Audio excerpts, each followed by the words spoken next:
June 28, 1914. It is a warm Sunday morning in the city of Sarajevo. Crowds are lining the streets, curious, excited, and a little nervous. An open-top car slowly rolls past the stone buildings, carrying a man who is supposed to become the next ruler of a great empire. His name is Archduke Franz Ferdinand. Beside him sits his wife, Sophie. They smile and wave at people who mostly don't know that far away in Vienna, many of their own leaders can't stand him. Ahead on the sidewalk, a 19-year-old student watches the car approach. He has tuberculosis, he is poor, and he has convinced himself that his life will only matter if he kills someone powerful. The car gets closer. The student, Gavrilo Princip, realizes this is his chance. He steps forward, pulls out a pistol, and fires 2 shots. In less than a second, Sophie is collapsing beside her husband, and the Archduke is bleeding out in the back seat of the car. Within minutes, both will be dead, and with those 2 shots, something else has begun to die: the old order of Europe. Over the next 4 years, 4 empires will collapse. Entire landscapes will be turned into mud and barbed wire, and millions of people who were alive on this peaceful June morning will never see the end of the war that is about to start. None of the men who pulled the trigger, signed the letters, or sent the troops out of their barracks believed they were starting World War I. They thought they were managing a crisis, protecting their honor, defending their allies.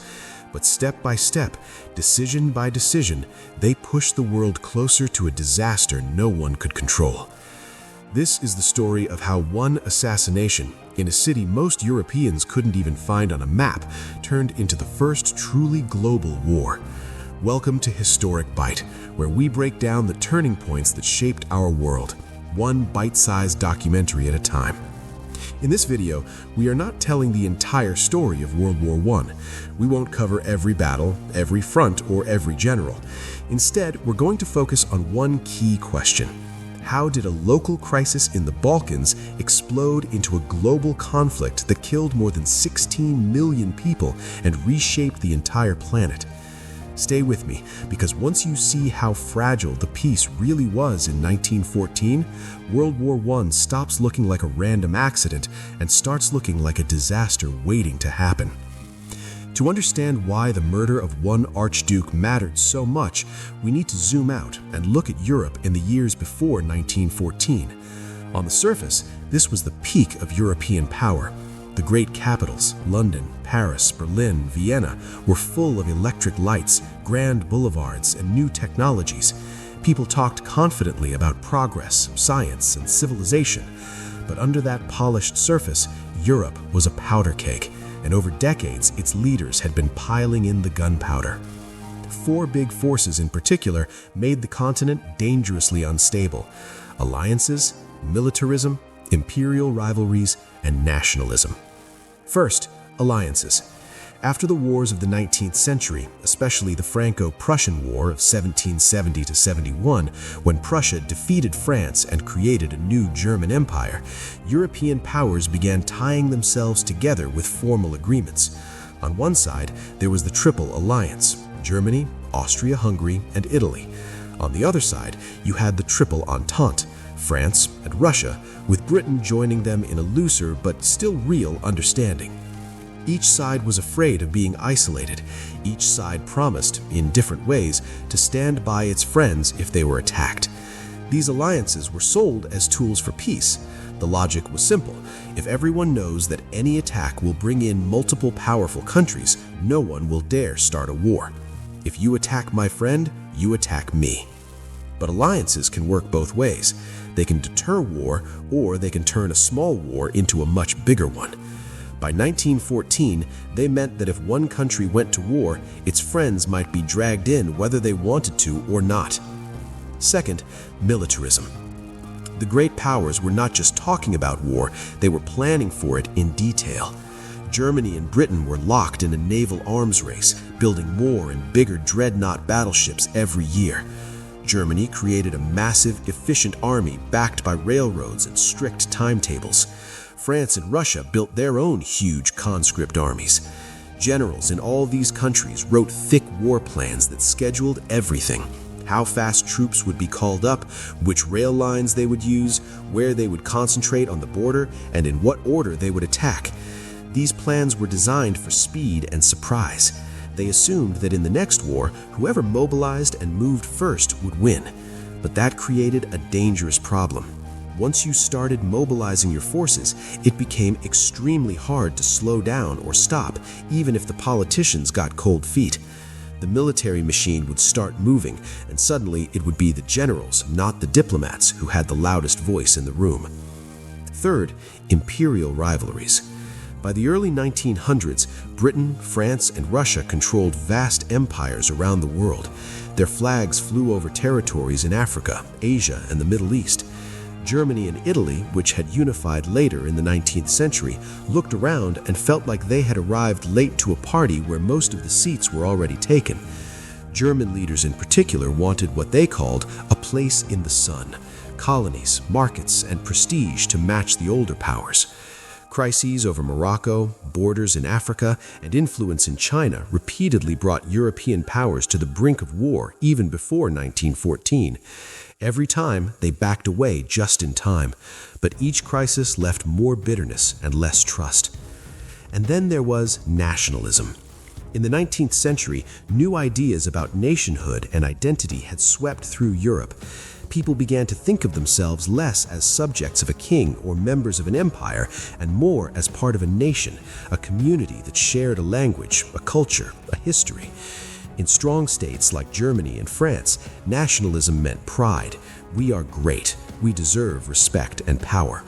In weaker areas or divided, nationalism meant something else. We should have our own country. We should not be ruled by foreigners. Nowhere was this more explosive than in Eastern Europe and the Balkans. If you could look at a map of Eastern Europe in 1914, you would see big empires sitting on top of many different peoples. The Russian Empire ruled Poles, Finns, Ukrainians, and more. The Ottoman Empire still held parts of southeastern Europe. And then there was Austria Hungary, a strange dual monarchy that tried to hold together Germans, Hungarians, Czechs, Slovaks, Poles, Croats, Serbs, Romanians, Italians, and others under one crown. Nationalism was like a slow-motion earthquake under all of this. It pulled people together within nations and pushed them away from the empires that ruled them. All these tensions made Europe fragile, but there was one particular region where everything was especially tense: the Balkans, today's Serbia, Bosnia, Croatia, and their neighbors. In the early 1900s, this place had a nickname, the Tinderbox of Europe. For centuries, much of the Balkans had belonged to the Ottoman Empire. As the Ottomans weakened in the 19th century, neighboring powers began moving in. Russia saw itself as the protector of Orthodox Christians and Slavic peoples and wanted influence in the region. Austria Hungary to the north did not want Russian power creeping closer and wanted to expand southward. Meanwhile, small states like Serbia and Bulgaria gained independence or autonomy and began dreaming of becoming bigger. Serbia especially had a powerful idea: unite all South Slavs, Serbs, Croats, Slovenes, Bosnians, into one large state under Serbian leadership. In 1908, Austria Hungary made a bold move. It formally annexed Bosnia and Herzegovina, which it had been administering for decades. This territory contained many Serbs and Croats. For Serbian nationalists, this was a direct slap in the face. Land they felt should belong to a South Slav state was being locked inside the Austro-Hungarian Empire. Russia was angry too, but it had just been weakened by defeat in a war with Japan and a revolution at home. Reluctantly, Russia backed down. Austria-Hungary and its ally Germany saw this as proof that they could act aggressively and get away with it. Tension in the Balkans did not disappear. It only grew. In 1912 and 1913, two Balkan wars shook the region. Serbia, Bulgaria, Greece, and Montenegro fought against the Ottomans and then against each other. Serbia emerged from these wars larger and more confident, its army bloodied but experienced, its leaders even more ambitious. Many in Serbia now believed it was only a matter of time before they would liberate the South Slavs still inside Austria-Hungary. Inside Austria-Hungary, this was terrifying. The empire was already struggling with demands for more autonomy from its many different peoples. If Serbian nationalism succeeded in pulling out the Slavic populations from its southern provinces, what would stop Czechs, Slovaks, or others from demanding the same? To many in Vienna and Budapest, Serbia looked less like a small neighbor and more like a disease spreading across their borders, encouraging rebellion. This is the political minefield Archduke Franz Ferdinand stepped into when he decided to visit Sarajevo in June 1914. Franz Ferdinand was not a popular man in many circles. He was stubborn, serious, and often blunt, but he had his own ideas about how to fix the empire's problems. Some historians believe he wanted to give Slavic peoples more rights and possibly reorganize Austria Hungary into a trialist structure, 3 major groups instead of 2, Germans, Hungarians, and Slavs sharing power. Ironically, that might have helped satisfy some of the nationalism that threatened to tear the empire apart. But to hardliners, especially in Hungary, his ideas were dangerous. They feared that giving Slavs more power would weaken their own position. In June 1914, Franz Ferdinand traveled to Bosnia to observe Austro-Hungarian military maneuvers and to make an official visit to Sarajevo. The choice of date was, to put it mildly, insensitive. June 28th was Vidovdan, a deeply symbolic day for Serbs, marking the anniversary of the Battle of Kosovo in 1389, a moment of heroic defeat that had become a key part of Serbian national myth. To Serbian nationalists, an Austro-Hungarian heir visiting on that day felt like a deliberate insult. In the Serbian capital, Belgrade, a secretive nationalist group known as the Black Hand decided to take advantage of this. The Black Hand included members of the Serbian military and intelligence services who believed violent action was justified to achieve a greater Serbia. They provided weapons, training, and support to a small group of young Bosnian Serb conspirators. Among them was Gavrilo Princip, a sickly 19-year-old who had grown up in poverty and radical ideas. With help from sympathetic Serbian officers, the conspirators crossed the border into Bosnia carrying pistols and hand grenades. They spread out along the planned route of the Archduke's motorcade through Sarajevo. Security for the visit was shockingly poor. The route was published in advance in the newspapers, the cars were open, there were no serious changes to plans even after warnings about possible danger. It was the kind of carelessness that can only exist when people cannot imagine that anything truly terrible will happen. On the morning of June 28, 1914, Franz Ferdinand's car rolled out onto the streets of Sarajevo. As the motorcade approached the first assassin, he lost his nerve and did nothing. The second man, Nedeljko Čabrinović, summoned the courage to throw his bomb. The device bounced off the folded-down roof of the Archduke's car and exploded under the next vehicle, wounding several officers and bystanders instead. In the chaos, the Archduke's driver accelerated, racing away from the danger. The conspirators still along the route were stunned. Their carefully planned attack had failed. Some of them simply drifted away into the crowd. Gavrilo Princip, who had been positioned later along the line, realized he had missed his chance. According to later accounts, he walked away, dejected, to a nearby shop. Some say to buy a sandwich, others say just to calm down. Either way, he thought the mission was over. Meanwhile, Franz Ferdinand continued to the town hall, visibly shaken and angry. He interrupted the planned welcome speech, saying something like, "I come here on a visit and I am greeted with bombs." After the ceremony, he made a fateful decision. He insisted on visiting the hospital to see the people wounded in the bomb blast. His staff agreed, but they failed to clearly communicate the changed route to all the drivers. As the Archduke's car left the town hall again, the driver turned right onto Franz Joseph Street, following the original route instead of the new one. One of the officials immediately realized the mistake and shouted for the driver to stop and back up. The driver hit the brakes, the car stalled and came to a halt. It stopped directly in front of a small delicatessen on the corner near the Latin Bridge. Standing outside that shop was Gavrilo Princip. He looked up and suddenly saw the royal couple just a few feet away in an open car that wasn't moving. No speed, no distance, almost no guards between him and his target. In that instant, all the failure and despair of the morning disappeared. Princip stepped forward, pulled out his pistol, and fired 2 shots at close range. One bullet struck Sophie in the abdomen, the other hit Franz Ferdinand in the neck. As the car sped toward the governor's residence, witnesses heard the Archduke repeating, "Sophie, Sophie, don't die, stay alive for our children." Within minutes, both were dead. Princip was seized and beaten by the crowd and then arrested. Under Austro-Hungarian law, he was too young to receive the death penalty. He would die in prison a few years later from tuberculosis in poor conditions. But the impact of his actions went far beyond his short life. The assassinations sent shockwaves through Europe. In Vienna, officials grieved but also saw an opportunity. Many believed that Serbia itself, not just a few fanatics, was responsible, and that this was the perfect moment to teach that arrogant little state a lesson. In Berlin, the German Kaiser expressed sympathy but was also strangely unconcerned at first. Assassinations of important figures had happened before in Europe without starting a continent-wide war. In St. Petersburg, Russia watched nervously, worried that Austria Hungary might use the crisis as an excuse to crush Serbia, the Slavic country it had taken under its wing. This was the beginning of what historians called the July Crisis, a month-long series of meetings, telegrams, threats, and decisions that would turn a local murder into a world war. In the first days after the assassination, Austria-Hungary moved slowly. Some of its leaders were on vacation, others argued about what to do. But one idea gradually won out: use the assassination as a pretext to deal a knockout blow to Serbia. For years, some Austrian generals and politicians had talked about launching a preventive war against Serbia before it grew stronger. Now they believed they had their justification. There was a problem. Serbia was not alone. It had the support of Russia, and Russia was tied to France. Many in Vienna feared that a move against Serbia would bring in Russia and possibly France, and maybe even Britain. So before they acted, they looked to their most important ally, Germany.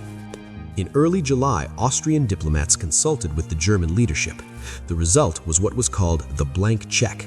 Kaiser Wilhelm II and his government essentially told Austria-Hungary, "We have your back. Do what you think you need to do about Serbia. If Russia intervenes, we will support you, even if that means war with Russia and its allies." The message was not a precise military plan, it was more of a political and psychological signal. Go ahead, we will stand by you. Armed with that reassurance, Austria-Hungary drafted an ultimatum to Serbia that was deliberately harsh. On July 23rd, they delivered it. The document demanded that Serbia suppress anti-Austrian groups, remove certain officials, and arrest conspirators. Most controversially, it demanded that Austro-Hungarian officials be allowed to come into Serbia and take part in the investigation and suppression efforts, operating inside Serbian territory with wide powers. To any sovereign nation, this was extremely humiliating, like being told to let foreign police and judges run parts of your country. Serbia, for its part, was in a terrible position. Its leaders knew they could not fight Austria-Hungary alone. They also knew that completely rejecting the ultimatum might make them look guilty and reckless in the eyes of Europe, so they tried a middle path. With advice from Russia, Serbian officials drafted a reply that accepted most of Austria-Hungary's demands. They promised to punish anyone involved, to crack down on anti-Austrian propaganda, and to cooperate with the investigation. But they could not accept every point exactly as written, especially the one that would allow Austrian officials to operate freely on Serbian soil. They offered to send the dispute to international arbitration if Austria-Hungary was not satisfied. From a neutral point of view, Serbia's reply was surprisingly conciliatory. Many foreign observers thought it was a basis for further negotiation. But for Austria-Hungary's hardliners, this was not enough. They had not designed the ultimatum to be accepted, they had designed it to be refused, so they would have an excuse to go to war. On July 28, 1914, exactly 1 month after the assassination in Sarajevo, Austria-Hungary declared war on Serbia. Shells from Austro-Hungarian artillery soon began falling on the Serbian capital, Belgrade. The local crisis had officially become a war between two states, and now everything depended on how their friends and allies would react. Russia faced a choice: let Serbia be crushed and watch Austria-Hungary and Germany gain power in the Balkans, or mobilize and risk a much larger war. The Russian Tsar, Nicholas II, was personally hesitant and indecisive. He exchanged a famous series of telegrams with his cousin, Kaiser Wilhelm II, known as the Nicky and Willy letters, in which both men, at least on paper, talked about peace and understanding. But behind those friendly nicknames stood military staffs with rigid plans. Russian generals argued that if Austria-Hungary was attacking Serbia, Russia had to at least show strength. Partial mobilization, calling up troops only against Austria Hungary, sounded like a compromise, but in practice, Russian mobilization plans were so interconnected that this was almost impossible. On July 30th, under pressure from his generals and ministers, Tsar Nicholas approved full mobilization of the Russian army. In Berlin, this looked like a nightmare scenario. German war planners had long feared a two-front war, Russia in the east and France in the west. They believed that Russia's full mobilization meant that war was now almost unavoidable. And if war was unavoidable, their only hope of winning was to act quickly and follow the Schlieffen Plan. Strike France first, knock it out of the war, and then turn east to face Russia. The Schlieffen Plan was brutal and simple. German armies would swing through Belgium and Luxembourg, bypassing the strong French fortifications on the direct border, and then sweep down toward Paris from the north. It relied on speed and surprise. It also relied on violating the neutrality of Belgium, a small country that many Germans assumed would not offer serious resistance. On August 1st, 1914, Germany declared war on Russia. On August 3rd, Germany declared war on France. German troops began moving into Luxembourg and preparing to invade Belgium. The war that had begun between Austria Hungary and Serbia was now drawing in the great continental powers. Britain, meanwhile, hesitated. The British government had not made a formal alliance with France, but it had grown closer to France and Russia in the years before 1914 and did not want Germany to dominate the continent. Still, many in Britain were deeply divided about whether to fight. The key issue that finally pushed Britain toward war was Belgium. Back in 1839, Britain had signed a treaty guaranteeing Belgium's neutrality. When Germany demanded the right to march through Belgium and then invaded anyway, it gave the British government a clear legal and moral reason to act. British Foreign Secretary Sir Edward Grey understood the gravity of the moment. On August 3rd, as Europe slid toward catastrophe, he reportedly said, "The lamps are going out all over Europe. We shall not see them lit again in our lifetime." On August 4th, after Germany violated Belgian neutrality, Britain declared war on Germany. In just over a month, Europe had gone from peace, fragile, tense, but still peace, to a continent-wide war. June 28th, an Archduke is assassinated in Sarajevo. July 28th, Austria Hungary declares war on Serbia. August 1st, Germany declares war on Russia. August 3rd, Germany declares war on France. August 4th, Britain declares war on Germany. Soon after, other countries would be pulled in. Japan would declare war on Germany. The Ottoman Empire would eventually join the Central Powers. Colonies and dominions from Canada and Australia to India and Africa would send men and resources. What began as a crisis over the murder of one man in one city had become a truly global conflict. Looking back, it can be tempting to see this as inevitable, as if Europe were sleepwalking toward war. But if you look closely at each step, you see something different. You see choices. Leaders choosing to escalate instead of pause. Generals pushing rigid war plans instead of flexible responses. Governments caring more about prestige and credibility than about the lives of millions of ordinary people who would pay the price. By the end of World War I in 1918, four great empires, the German, Austro-Hungarian, Russian, and Ottoman, would collapse. New countries would appear on the map. Entire generations would be scarred or wiped out. The war would also set in motion revolutions, economic crises, and political movements that would shape the rest of the 20th century. The Treaty of Versailles, which officially ended the war between Germany and the Allied powers, would try to create a lasting peace, but instead help create the conditions for an even worse conflict, World War II. In this episode, we've seen how long-term tensions made Europe a powder keg, how the Balkans became the most explosive part of that system, how one assassination in Sarajevo triggered a month-long diplomatic crisis, and how a series of miscalculations and decisions turned that crisis into a global war. History is often told as if everything had to happen the way it did, but the story of 1914 shows something else. It wasn't just one bullet that started World War I, it was a chain of fears, ambitions, plans, and human errors. Understanding that chain matters because when we see how fragile peace was then, we can better understand how fragile it can be now. In our next video, we'll look at what happened after the guns finally fell silent, how the Treaty of Versailles tried to remake Europe, why it left so many people bitter and angry, and how the peace that ended World War I helped set the stage for World War II and the rise of Hitler. If you don't want to miss that, do me a favor. If this breakdown helped you finally see how World War I really started, hit the like button. It genuinely helps more people discover videos like this. Drop a comment and tell me which part of this story surprised you the most. Was it the wrong turn in Sarajevo? The German blank check? The way mobilization plans trapped politicians? Or Britain's entry over Belgium? And of course, subscribe to Historic Bite and turn on notifications so you don't miss the next chapter in this series. Thanks for watching, and I'll see you in the next one.